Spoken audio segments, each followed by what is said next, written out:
បាទជំរាបសួរបងប្អូនអតិថិជនអរគ្នា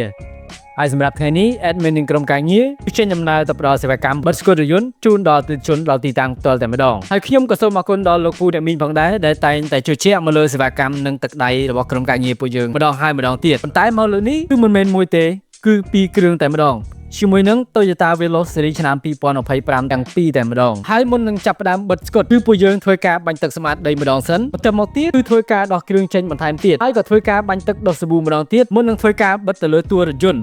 ដើម្បីប្រកាសចិត្តថាពេលដែលបិទហើយគឺត្រូវតែ clean ស្អាតតែម្ដងហើយឥឡូវនេះគឺក្រុមការងាររបស់ពួកយើងគឺចាប់ផ្ដើមបិទបណ្ដាហើយ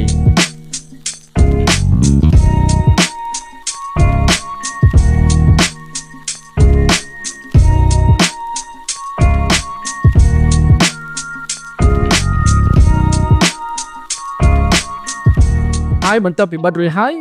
គឺយប់ល្មមផងដែរបងប្អូនខ្ញុំចង់ប្រាប់ថាធីមក្រុមការងារមួយនេះទោះបីជាធ្វើការពេញមួយថ្ងៃរហូតដល់យប់ហើយគ្មានភ្លើងគ្រប់គ្រាន់ក៏ដោយគឺត្រូវតែពិនិត្យមើលម្ដងហើយម្ដងទៀតដែរគឺត្រូវតែស្អាតហើយមុននឹងចាក់ចេញគឺពួកយើងមិនភ្លេចនោះទេគឺត្រូវតែសម្អាតទីកន្លែងធ្វើការរបស់ពួកយើងពេញមួយថ្ងៃនេះឲ្យស្អាតដូចដើមហើយទាំងនេះហើយដែលជាសុជីវធម៌ដែលពួកយើងប្រកាន់ខ្ជាប់ហើយសម្រាប់បងប្អូនដែលមានបំណងចង់ទទួលយកសេវាកម្មបិទដល់ទីកន្លែង